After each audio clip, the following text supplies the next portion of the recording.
Hello everyone, इस start करते हैं इस वीडियो से जो है about incomplete dominance. It is one of the important topic, काफ़ी इंपॉर्टेंट टॉपिक है और इसको मतलब इट इज़ इंटरेस्टिंग एक्चुअली।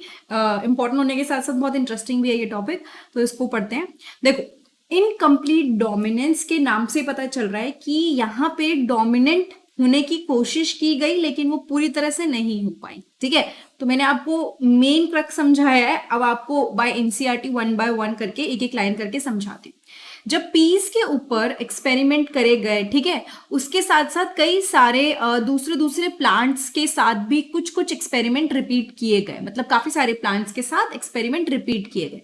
इन्होंने मतलब ये करते करते ये पता चला कि कई बार F1 में ऐसा फिनोटाइप देखने को मिलता है जो कि रिसेंबल नहीं करता दोनों पेरेंट से, और वो इन दोनों के बीच में था। अभी अभी मतलब हम लोगों ने इससे पहले की वीडियो में लॉ ऑफ सेग्रीगेशन पढ़ा था कि ब्लेंडिंग नहीं होती है, और यहाँ पे हम लोग पढ़ रहे हैं कि जब भी कुछ में, सब में नहीं, कुछ प्लांट्स में ये देखा गया कि ऐसा एक कैरेक्टर, ऐसा एक फिनोटाइप। पहली बात तो मैं आपको फिनोटाइप और जेनोटाइप के बीच में डिफरेंस समझा दूं।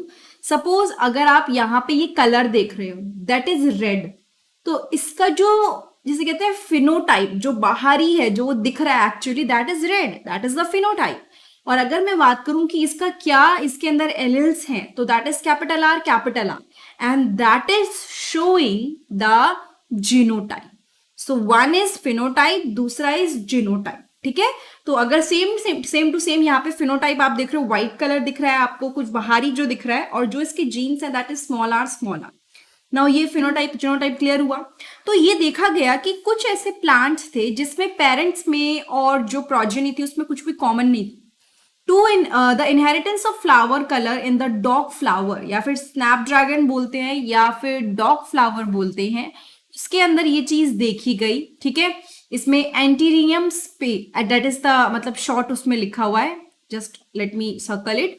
ये बहुत ही अच्छा एग्जाम्पल है टू एक्सप्लेन और to understand incomplete dominance in cross between true breeding red flowered and true breeding white flower. True breeding मतलब उसमें कोई मिक्सचर नहीं है, LLB एकदम सही टू सही है। देखो, R R capital R, white that is R R small R. तो कैपिटल जो डोमिनेंट है यहाँ पे वो रेड कलर है और जो रिसेसिव है दैट इज व्हाइट कलर। ठीक है, अब इन दोनों के बीच में क्या किया गया, इन दोनों के बीच में ब्रीडिंग कराई गई। फिर जो F1 जनरेशन में आप कलर देख रहे हो which is R R capital R small R, it is entirely different.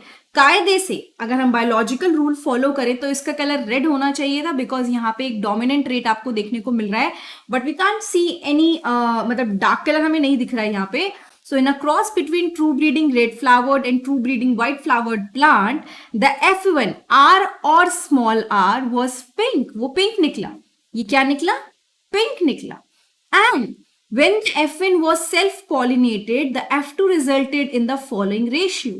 Generally F2 की जो रेशियो होती है वो क्या आती है? 3:1 आती है ना, अगर मैं उसकी फिनोटिपिक रेशियो की बात करूं, क्योंकि सॉरी जीनोटिपिक रेशियो की बात करूं, तो यहाँ पे होता क्या है जनरली, क्योंकि 3 कैपिटल आर होते हैं, ठीक है, R R R R R R और उसके बाद आर आर, ऐसा होता है जनरली। ठीक है, नाउ दिस इज तो ये जो है आपको दिख रहा है जीनोटिपिक रेशियो। तो यहाँ पे ये तीनों कायदे से रेड होने चाहिए थे, but that is not the case. यहाँ पे ये रेड है, ये दोनों पिंक हैं और एक ये व्हाइट है, तो कंप्लीटली चेंज हो गया जो अभी तक हम लोग पढ़ रहे हो।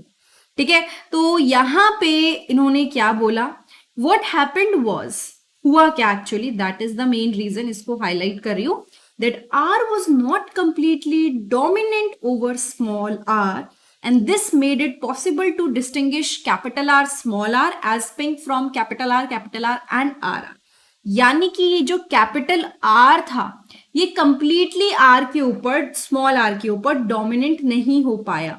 The capital R was not completely dominant over small r and this made it possible to distinguish capital R small R as pink from red. तो ये प्रॉपर कायदे से उसको डोमिनेंट होना चाहिए था, बट वो कंप्लीटली डोमिनेंट नहीं हो पाया, इसीलिए इस पूरे टॉपिक का नाम भी क्या है, इनकम्प्लीट डोमिनेंस। ये एक चीज हो गई क्लियर। अब इन्होंने ये एक मतलब कंसेप्ट समझाने की कोशिश करी विच इज ऑल्सो इंपॉर्टेंट, हम लोग पढ़ेंगे What exactly is dominance? Why are some alleles dominant and some recessive? Dominance क्या होता है? कुछ alleles recessive होते हैं, कुछ dominant होते हैं. What is the reason? To tackle these questions, we must understand what a gene does. इन सबको समझने के लिए ये समझना जरूरी है कि एक gene क्या करता है. Every gene, as you know by now, contains the information to express a particular trait.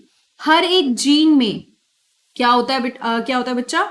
As you know contain information, कुछ ना कुछ इंफॉर्मेशन होती है जो एक्सप्रेस करेगी एक trait. In a diploid organism there are 2 copies of each gene. Diploid के अंदर मतलब 2 कॉपी होती है, एक पेयर ऑफ एलिल होता है, कैपिटल भी हो सकता है, स्मॉल भी हो सकता है, कुछ भी हो सकता है. Now these 2 alleles need not always be identical. यानी कि जरूरी नहीं है कि ये हमेशा ऐसे या ऐसे दिखें, ये ऐसे भी दिख सकते हैं. They need not to be identical. Now यहां पे हम इसको होमोजाइगस बोलते हैं, यहां पे हम इसको हेट्रोजाइगस बोलते हैं. One of them may be different due to some changes that it has undergone, which modifies the information that particular allele contain. यानी कि इसने क्या बोला कि ये जो मतलब इनमें से कोई ना कोई ऐसा है जिसके अंदर कुछ चेंजेस आए हैं. One of them has undergone some changes, जिसकी वजह से उसका जो पूरा रूप है, सब कुछ है, वो चेंज हो गया. Let's take an example of a gene that contain the information for producing an enzyme. इसको समझाती हूँ. देखो, एक जीन है जो कि एक एंजाइम प्रोड्यूस कर, ठीक है. Now there are 2 copy of this gene. इस जीन की 2 कॉपी हैं, ठीक है.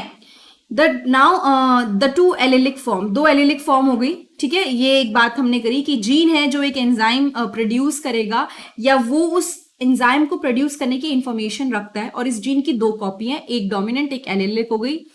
नाउ यहां से चलते हुए, ठीक है. नाउ इसने क्या बोला, let us assume that the normal allele produces the normal enzyme. तो ये नॉर्मल वाला है. नॉर्मल एलिल जो है ये एक एलिल है, ये दूसरा एलिल है. तो ये normal allele normal enzyme produce कर, ठीक है. और theoretically this modified allele could be responsible for the production. और एक और ऐसा एलिल है जो कि थोड़ा सा मॉडिफाइड, जिसे कहते हैं ना, मॉडिफाइड एंजाइम प्रोड्यूस करेगा. मैं फिर से समझा देती हूँ ताकि आपको कंफ्यूजन ना हो. फिर से एक बार देखो. Let us assume that the normal allele produces the normal enzyme. Assume कर रहे हैं कि ये वाला जो एलिल है, नॉर्मल एलिल, ये एंजाइम प्रोड्यूस कर रहा है. That is needed for the transformation of substrate S. Enzyme का काम यही तो होता है ना, सबस्ट्रेट को ट्रांसफॉर्म करता है. थ्योरेटिकली अगर हम पढ़ें तो मॉडिफाइड एलिल, अगर हम ये बोल दें कि ये नॉर्मल है, तो जो मॉडिफाइड एलिल होगा जिसमें चेंजेस आएंगे, वो क्या क्या प्रोड्यूस कर सकता है, नॉर्मल या फिर लेस एफिशिएंट एंजाइम. अगर एक नॉर्मल, जिसे कहते हैं एलिल, अच्छे से एंजाइम को प्रोड्यूस कर रहा है, तो थोड़ा सा भी मॉडिफाइड एलिल, यानी ये दूसरा वाला एलिल, क्या कर सकता है, लेस एफिशिएंट एंजाइम प्रोड्यूस करेगा, ठीक है. या वो एक ऐसा एंजाइम प्रोड्यूस कर सकता है विच इज नॉन फंक्शनल, या फिर नो एंजाइम. ये सब कुछ किसके साथ हो रहा है, मॉडिफाइड एलिल. जो नॉर्मल एलिल था वो तो प्रोड्यूस कर ही रहा है एंजाइम, मैं बात कर रही हूं उस एलिल की जो मॉडिफाई हुआ है, ठीक है. ये 3 केस है. In the first case, the modified allele is equivalent to the unmodified allele. It will produce the same phenotype trait. अब पहले केस में, नॉर्मल या लेस एफिशिएंट एंजाइम वाले केस में क्या होगा, जो मॉडिफाइड हो गया एलिल, जो चेंज हो गया है, वो इक्विवेलेंट है अनमॉडिफाइड एलिल के. मतलब कि अनमॉडिफाइड एलिल के मतलब वो या तो फिनोटाइप जो बाहरी रूप होगा ऑलमोस्ट सेम प्रोड्यूस करेगा, ठीक है. नॉर्मल या लेस एफिशिएंट एंजाइम, लेकिन फिनोटाइप सेम होगा. समझ रहे हो आप कि वो चाहे नॉर्मल मतलब प्रोड्यूस करे एंजाइम या लेस एफिशिएंट एंजाइम प्रोड्यूस करे, उसका एंजाइम तो वो प्रोड्यूस कर रहा है ना. दैट इज द पॉइंट है. It will produce the same phenotype trait, result in the transformation of substrate. यानी यहाँ पे पहले वाले केस में ट्रांसफॉर्मेशन ऑफ सबस्ट्रेट होगा, एंजाइम प्रोड्यूस होगा.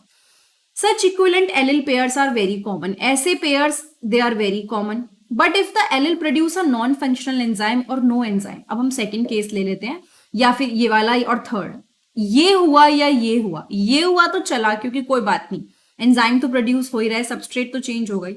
सेकेंड और थर्ड केस में क्या हो जाएगा, the phenotype trait will only be dependent on the functioning of the unmodified allele.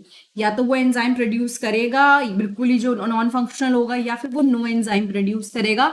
यहाँ पे जो फिनोटाइप ट्रेट है वो डिपेंडेंट रहेगा अनमॉडिफाइड एलील की वर्किंग पे। किसकी वर्किंग पे? देखो ये जो था ना अनमॉडिफाइड, सॉरी हाँ इस वाले की वर्किंग पे, not this one unmodified allele की वर्किंग पे वो मतलब डिपेंडेंट होगा। द अनमॉडिफाइड या फिर functioning allele which represent the original phenotype is the dominant allele and the modified allele is the generally the recessive allele.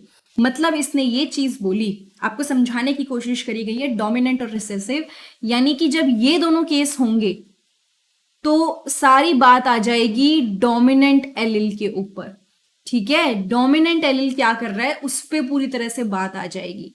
And that is it is showing कि आपका recessive trait के हाथ में कुछ नहीं होता अगर साथ में डोमिनेंट ट्रेट प्रेजेंट है तो, क्योंकि डोमिनेंट ट्रेट क्या करेगा ना, वो दूसरे को काम ही नहीं करने देगा, उसको एक्सप्रेस ही नहीं करने देगा खुद को। That is this whole thing is about. And main चीज आपको जो इसमें पढ़नी है, एग्जाम्पल याद रखो, ठीक है, स्नैपड्रैगन, ऊपर से क्या इसका फिनोटिपिक रेशियो आया। फिनोटिपिक रेशियो आप देखोगे तो रेड 2 पिंक 1 व्हाइट, कायदे से ये क्या होने चाहिए थे, अगर जनरल फिनोटिपिक रेशियो लगती मैं 3 रेड और 1 व्हाइट होना चाहिए था, वो जो नहीं हुआ, और ये 1 रेड 2 पिंक और 1 व्हाइट हो गया due to incomplete dominance. Genotypic ratio की बात करूं तो आर ये तो सेम ही रहता है जनरली, लेकिन आपका फिनोटिपिक रेशियो यहाँ पे पूरी तरह से चेंज हो गया है। ठीक है, सो आई गेस ये आपको समझ में आया हो।